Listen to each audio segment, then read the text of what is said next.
consegue imaginar uma prisão feita de aplausos? Um lugar assim onde milhões de pessoas te amam demais assim e onde uma única foto é capaz de despertar assim lembranças de infância em gerações inteiras e ainda assim isso ser uma prisão? Porque algumas celas não são construídas com grades, elas são construídas com sucesso. E durante décadas, Barbara Eden foi uma das mulheres mais famosas da televisão. O sorriso dela iluminava as telas, o figurino virou um símbolo de uma época e o nome se tornou sinônimo de magia. Pra gente aqui no Brasil, ela continuou morando naquele lugarzinho especial ali reservado para os personagens que fizeram parte da nossa formação afetiva. Só que existe uma pergunta aí que quase ninguém faz. Se a Barbara Eden era tão amada assim, se a Jeanne é um gênio, foi um fenômeno mundial, por que Hollywood nunca transformou essa mulher na estrela gigantesca que todo mundo esperava? Como é que uma atriz capaz de conquistar o mundo acabou sendo deixada de lado pela própria indústria que criou? E como é que a mulher que realizava desejos com simples cruzar de braços enfrentou uma dor que nenhum poder mágico poderia resolver? Hoje no Papo no Set a gente vai falar sobre censura, bastidores e uma das armadilhas mais cruéis do entretenimento. A gente vai descobrir por que a lâmpada que tornou Barbara Eden uma lenda também foi a sua cela.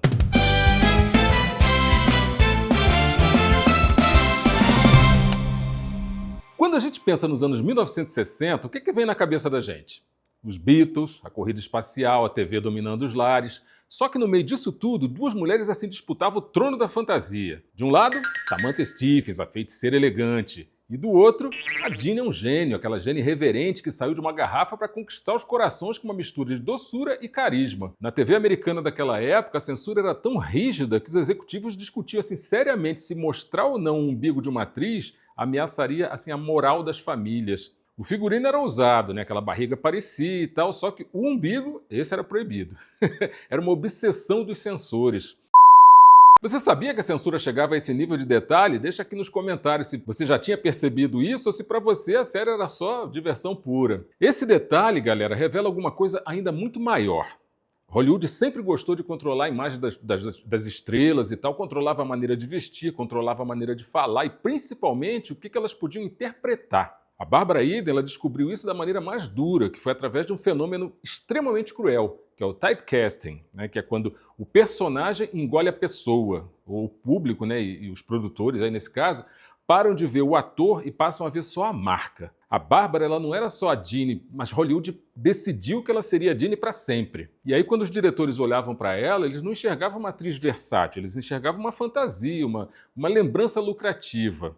Ela continuou trabalhando, fez filmes, fez séries, mas aquela explosão de grandes oportunidades, essa aí nunca chegou. Ou seja, ela foi vítima do próprio sucesso. Quanto mais o público amava aquela gênia, mais invisível se tornava a Barbara Eden. Mas para entender o tamanho da resiliência dessa mulher, a gente precisa dar um passo além do declínio profissional. E é aqui que a história toma um rumo assim, mais impressionante e mais doloroso. Muita gente via nela aquela mulher perfeita, sabe, aquela entidade poderosa que resolvia tudo com um piscar de olhos e tal. Só que o destino guardava uma ironia ainda muito mais amarga. Longe dos refletores, a Bárbara enfrentava uma realidade que nenhuma mágica podia resolver. Enquanto ela lutava para que a imagem profissional não fosse só uma fantasia de sitcom, a realidade atirava em cima dela uma dor que nenhuma mágica poderia apagar jamais.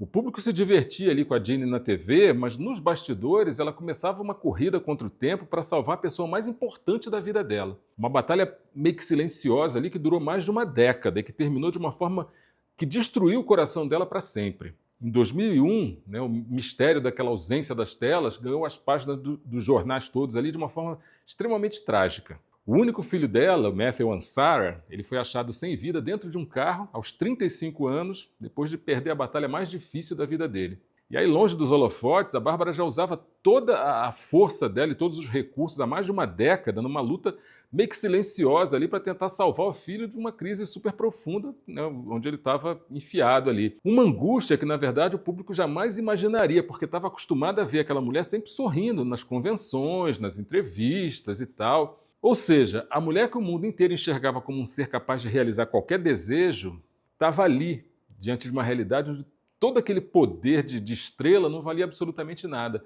Não teve mágica, não teve solução rápida, teve só o luto de uma mãe que precisou aprender a conviver com o vazio, enquanto o mundo continuava pedindo que ela fosse aquela gênia maluquinha e colorida dos anos 60. Essa, galera, é assim, a verdadeira maldição das sitcoms. O público se recusa a ver a dor por trás do ícone, eles querem a fantasia. Só que a Bárbara, com uma grandeza assim impressionante, escolheu transformar toda essa dor em ajuda. Ela escreveu sobre as próprias memórias e foi super aberta a respeito das batalhas, sabe? Tentando assim finalmente quebrar a garrafa onde ela viveu presa uma vida inteira. Às vezes, o papel que te torna imortal é o mesmo que tenta te esconder aquele lado mais humano. A Bárbara Eden sobreviveu a Hollywood, sobreviveu à censura e, acima de tudo, sobreviveu à própria lenda.